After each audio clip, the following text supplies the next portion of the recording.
Welcome back. All right, some more news of the day for all you fine people on the internet for your Saturday, March the 29th. And if anybody's curious about when the preview is going to be going up, that will be attached to the review video that'll be going up later on tonight, reviewing all 11 games together. There's been so much overlap of the hockey that I was like, all right, I'm just going to review all of them tonight. And the preview will be attached to that for Sunday. Sunday's all day hockey too, so here we go. So Leon Draisaitl is set to make his return to the Edmonton lineup for tonight's game against the Calgary Flames. So the Battle of Alberta will feature Draisaitl in about 20 minutes time from where I'm recording this. Actually, less than that, about 15 minutes time. So at any rate, yeah, Draisaitl's going to be playing. Should be fun. Michkov. I wanted to talk about Michkov in this video. So there's been a lot of Flyers fans who've, when I've talked about Calder, said, is Michkov going to be in the conversation? And my answer has been no. That answer's changed. Michkov, based on the run he was having before Tortorella was fired, and now what he's been doing since Tortorella's been fired, a lot more attention, I would think, on Michkov. He has a very good chance now of maybe not ending up winning the Calder, but he could end up in in that top three. And not only that, but the Flyers have 13 goals in 2 games since Tortorella left. So when I did that video on Philly the other day, and I'm looking at that lineup and going, I don't understand why these guys can't score. Over the last 2 games, they've showed that they can.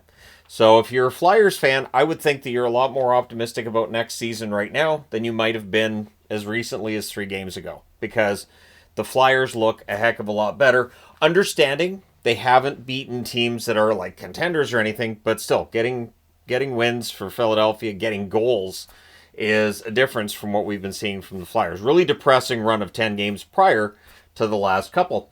Connor Zary's listed as week to week now for the Calgary Flames. Of course, the Flames sitting well enough back now of a playoff spot. I really can't see that happening for them. And so Zary, I would not be surprised if he's done for the season, in that their season's probably going to be done in the next 2.5 weeks. And I always say with week to week that it's a minimum of 2 weeks usually. So Zary's probably done for the year, but the fact they're declaring it week to week and not saying indefinite is good news. That absolutely is a positive. Way better than what it looked like it could have been initially. Matthew Wood, as first-round draft picks continue this signing frenzy out of the NCAA, Matthew Wood, drafted by Nashville 15th overall in 2023, has signed his entry-level contract. So it's a 3-year deal for him. Most of them, I think, are 3-year deals as well. And so there's a draft pick for the Nashville Predators that can get into their lineup next season. And the fact that he was drafted in 2023, there's that extra year after he's been drafted and all that. So I do think this is good when a player's a little bit older when they make their debut at the NHL level. Understanding there are exceptions to that, but a lot of the time when guys come in at 18 or 19, they look like they're a little bit in over their heads.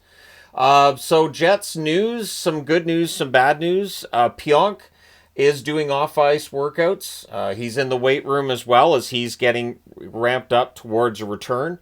Vilardi is not. So Vilardi just needs to heal up, and then once he's healed up well enough, then he can start doing the off-ice workouts and the weight room. He is not at that stage at this point. So Winnipeg, who have had a good week considering the injuries to Vilardi and Pionk, it looks like they'll get Pionk back first, which was the expectation anyways, but it definitely seems like that's the way this is trending.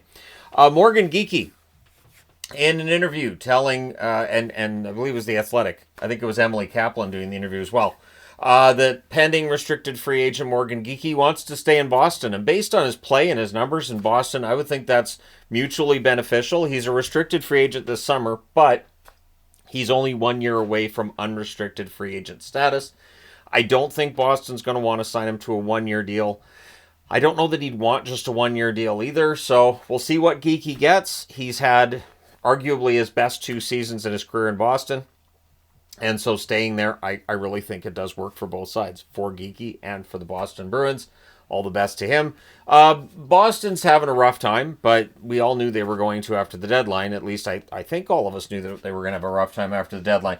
It doesn't make it any less jarring, but it's just that's how it works.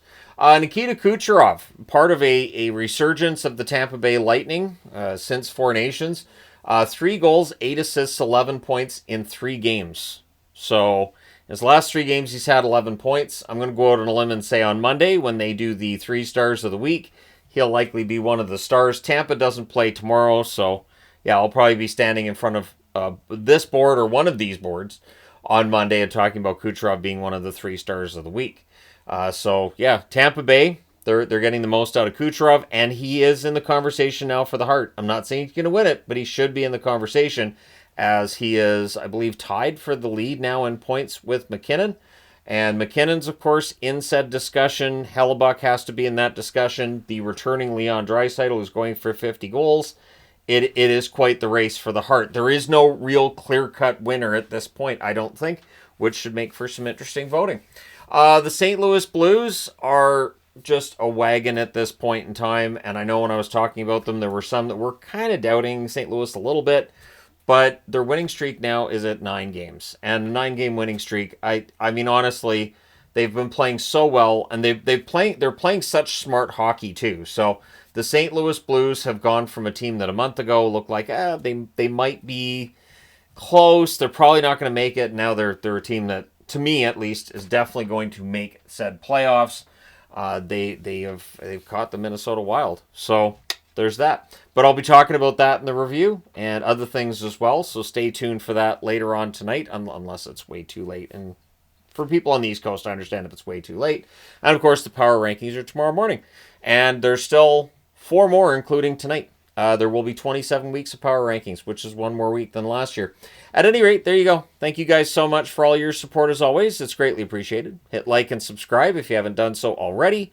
Thank you guys so much for all your support as always. I will talk to you again soon.